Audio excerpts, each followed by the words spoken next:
출산하고 집을 샀는데 취득세 수백만 원을 그냥 다 내셨나요? 2024년부터 2026년 기준 정책에 따라 출산 가구는 취득세를 최대 500만 원까지 감면받거나 환급 신청을 할 수 있습니다. 2024년 1월 1일 이후 자녀를 출산한 가구가 해당 기간에 주택을 마련하셨다면 혜택을 챙겨보시는 것이 좋죠. 지금부터 그 구체적인 요건과 신청 방법을 하나씩 안내해드리겠습니다. 이미 취득세를 다 납부하셨다고 해서 포기하실 필요는 없군요. 취득일로부터 일정 기간 이내라면 경정 청구를 통해 이미 낸 세금을 돌려받는 절차가 마련되어 있습니다. 조건에 해당된다면 지자체 세무과를 통해 환급 가능 여부를 확인해 볼 수 있죠. 과연 우리 집도 신청 대상인지 이어지는 내용을 계속 살펴보실까요? 왜 이 제도를 알고 계신 분과 모르는 분 사이에 최대 500만 원이라는 세금 차이가 발생할까요? 지방세 특례 제한법에 따른 출산가구 감면 혜택은 자동으로 적용되는 것이 아니라 본인이 직접 신청해야 하기 때문입니다. 제도 내용을 모르고 지나치면 지자체에서 알아서 환급해주지 않으므로 직접 챙기시는 것이 중요합니다. 혹시 혼인신고를 하지 않았거나 미혼모, 미혼부라서 혜택 대상에서 제외될까봐 걱정하셨나요? 2024년 기준 출산가구 감면 제도는 혼인 여부와 상관없이 출생신고를 통해 부모로 등재된 경우에 적용받을 수 있습니다. 혼인 여부보다는 자녀의 출생 사실과 1주택 요건이 핵심 기준이 된다는 점을 기억해 두시면 좋겠네요. 집을 먼저 구입하고 나서 아기를 낳은 경우에도 감면 혜택을 받을 수 있을까요? 2024년부터 2026년 기준 규정에 따르면 주택을 취득한 날로부터 3개월 이내에 출산하여 출생신고를 마친 경우에도 해당할 수 있습니다. 따라서 집을 산 직후 자녀가 태어난 가구도 신청 대상이 되는지 관할 시군구청 세무과에 문의해 보시기 바랍니다. 매입한 집값이 조금 높아서 혹시 감면 대상에서 제외되지 않을까 부담스러우신가요? 출산가구 주택 취득세 감면은 취득가액 12억 원 이하 주택까지 적용 대상이 됩니다. 대부분의 실거주 주택이 이 범위에 포함되므로 가액 기준 때문에 미리 지레 포기하실 필요는 없지요. 그런데 이 감면 혜택이 모든 세목에 전부 동일하게 적용되는 것은 아니라는 사실을 알고 계셨나요? 지방세인 취득세 본세는 감면되지만 지방교육세나 농어촌특별세 등 부과되는 세목에 따라 계산 방식이 달라질 수 있습니다. 정확한 감면 세액은 납부 내역서를 가지고 세무사나 관할 지자체 세무 담당자와 상담하시는 것을 추천해 드립니다. 그렇다면 3억 원짜리 주택을 취득했을 때 실제로 절감할 수 있는 세액은 어느 정도일까요? 3억 원 주택에 기본 취득세율 1%를 적용하면 원칙적으로 300만 원의 취득세가 발생합니다. 하지만 2024년 기준 출산 가구 감면을 적용받으면 500만 원 한도 내에서 취득세 전액이 감면되어 납부할 세액이 0원이 될 수 있는 것이죠. 6억 원짜리 주택을 매입한 경우는 계산이 어떻게 달라질까요? 6억 원 주택의 취득세는 약 600만 원 수준으로 계산되는데요. 500만 원 한도까지 감면 혜택이 적용되면 500만 원을 차감한 나머지 약 100만 원 정도만 납부하시면 됩니다. 산출 세액 전체가 면제되지는 않더라도 최대 한도까지 아낄 수 있으니 큰 도움이 되겠네요. 10억 원 고가 주택의 경우에도 감면을 받을 수 있을지 궁금하실 텐데요. 12억 원 이하 기준을 충족하므로 10억 원 주택 역시 최대 500만 원 감면 한도를 동일하게 적용받을 수 있습니다.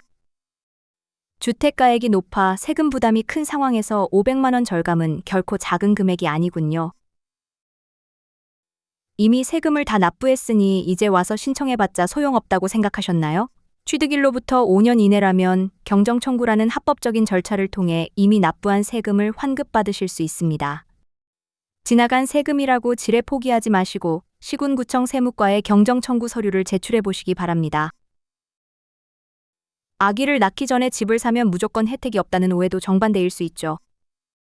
앞서 말씀드린 것처럼 집을 사고 3개월 이내에 출산한 경우뿐만 아니라 자녀를 출산한 날로부터 5년 이내에 주택을 취득한 경우도 혜택 대상에 해당합니다. 즉 출산 후 5년 이내 주택 취득 요건에 들어맞는지 확인해 보는 것이 핵심이죠. 생애 첫 집이 아니면 절대로 혜택을 못 받는다고 알고 계셨다면 그 오해도 풀어드리겠습니다. 이 제도는 생애 첫택 구입 여부와는 무관하게 취득 당시 1가구 1주택 요건을 충족하면 됩니다. 기존 주택을 처분하고 이사하여 1주택이 되는 경우에도 해당할 수 있으니 세부 조건을 점검해 보세요. 감면 혜택을 받아 세금을 아끼는 것도 중요하지만 나중에 세금을 도로 뱉어내지 않는 조항도 살펴봐야 합니다. 감면받은 후 정해진 사후관리 의무 조건을 지키지 않으면 감면된 세금에 가산세까지 더해져 추징될 수 있습니다.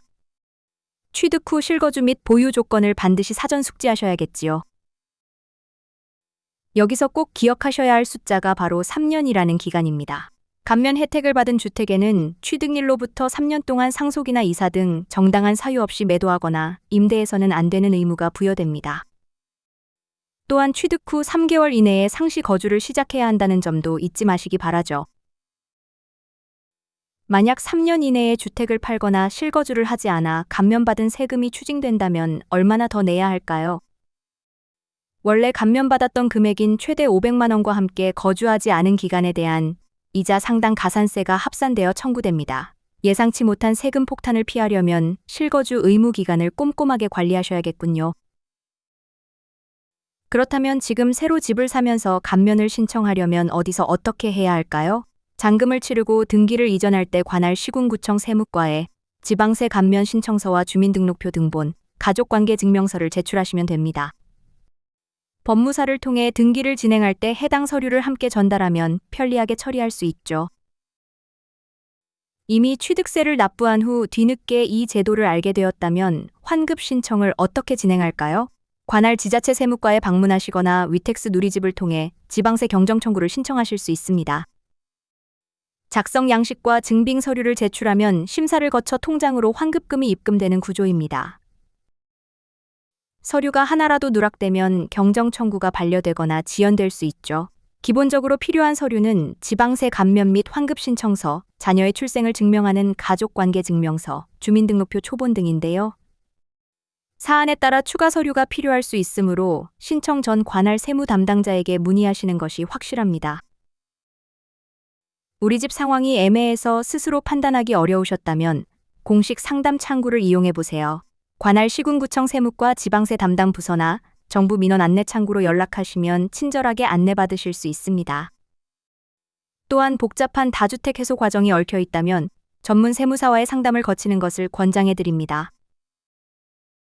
오늘 함께 살펴본 2024년부터 2026년 기준 출산 가구 취득세 감면 혜택, 우리 집 상황에 잘 맞는지 꼭 확인해 보셨으면 좋겠죠. 아이를 낳고 새로운 터전을 마련하느라 고생 많으셨을 텐데 작은 정보가 따뜻한 보탬이 되었기를 바랍니다. 시청해 주셔서 깊이 감사드리며 언제나 여러분의 가정에 행복과 안녕이 가득하시길 응원하겠습니다.